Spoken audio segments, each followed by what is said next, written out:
What can you find in an old picture except the painful contortions of the artist trying to break uncrossable barriers which obstruct the full expression of his dream? To admire an old picture is to pour our sensibility into a funeral urn, instead of casting it forward with violent spurts of creation and action. Do you want to waste the best part of your strength in a useless admiration of the past, from which you will emerge exhausted, diminished, trampled on? We are on the extreme promontory of the centuries. What is the use of looking behind at the moment when we must open the mysterious shutters of the impossible? Time and space died yesterday. We are already living in the absolute, since we have already created eternal, omnipresent speed. F.T. Marinetti. So, I'm watching the Hong Kong protests on the news, and I can't help but think to myself, crap! This is just a damn reboot of Tiananmen Square, one of my favorite fictional books. You know, they just keep remaking these movies from the 70s and the 80s, and you just can't help but think that we're trapped in like this time testicle, except the world is full of coomers, and we can never create life because we're stuck in this culture of masturbatory death, and it's a delusional dream of this fictional past that never was. And you know, both sides of the political spectrum, they can never seem to peer into the future. I believe the most reasonable explanation of this nostalgic time trap, this remake mania, has to be the concept of time travel, this obsession with being able to go back into the past. I think it's not without reason that the Sinos have banned time travel from being displayed in media. If you think about it, the concept of time travel itself only originates in the late 1700s, meaning it is not bad and not your fault. The mere concept of time travel itself is a subversion of our narrative imagination. We constantly obsess over changing the past. I mean, how many ethics classes do they teach these days where morality revolves around time traveling back in time to stop the Holocaust, to abort the petulant, spastic questioner who keeps making these stupid time travel questions? I mean, come on.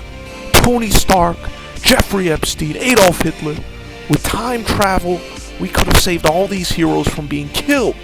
And yet that never enters the mind of any of these time travel obsessed, overweight Star Wars fans. But the real truth is time travel doesn't exist. It's impossible.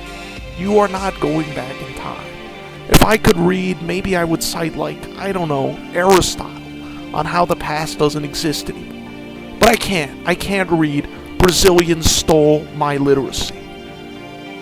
Let's face it, our culture is obsessed with going back in time. Music seems stuck in the 70s, movies stuck in the 80s, politics trapped in the 90s. It's as though the pedophiles who run our world are sad that we live beyond the golden age, after the great moment.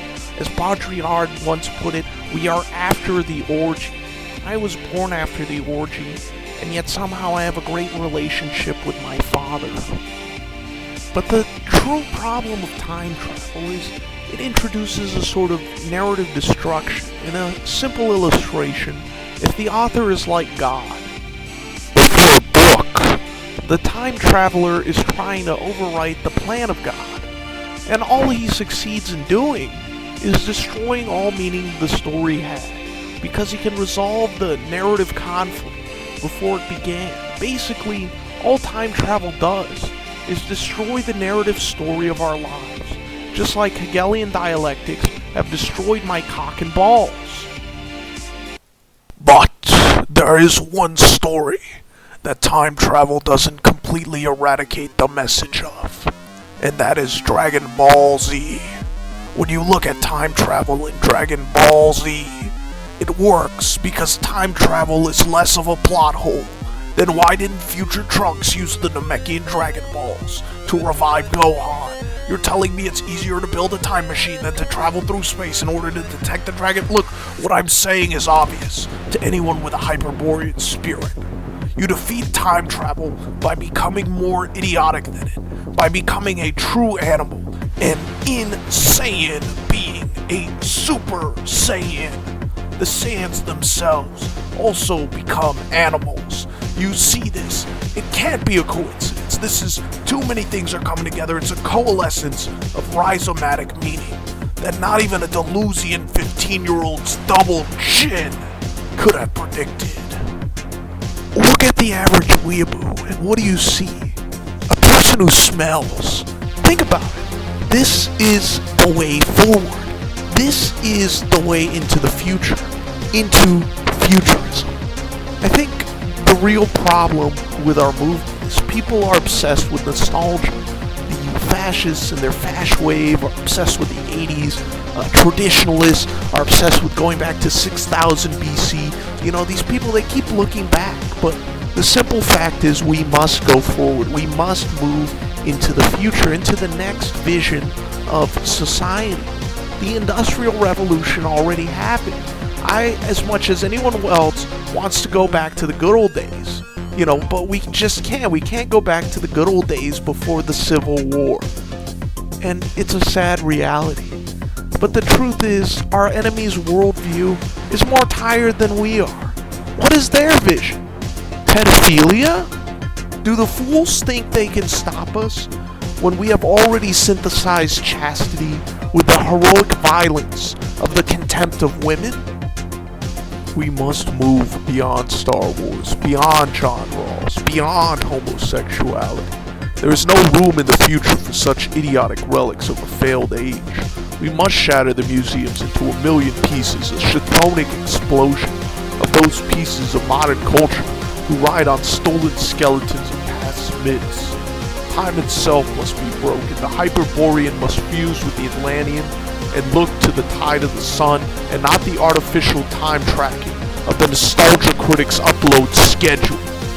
As Taylor Marshall said, heroes, now is the time for men to risk reputation and maybe even your Yu-Gi-Oh card collection. We will need to go back to living in spiritual metallic trees of our mind, fighting the arachnid noospheric waves of the spirit armies of the CIA's collective unconscious mass mobs of democratic insanity. Are you content to allow our world to repeat the 1980s into oblivion? Read Georges Sorel, Reflections on Violence. I haven't read it myself. I don't know what it's about. In conclusion, legalize suffering. Trump 2020.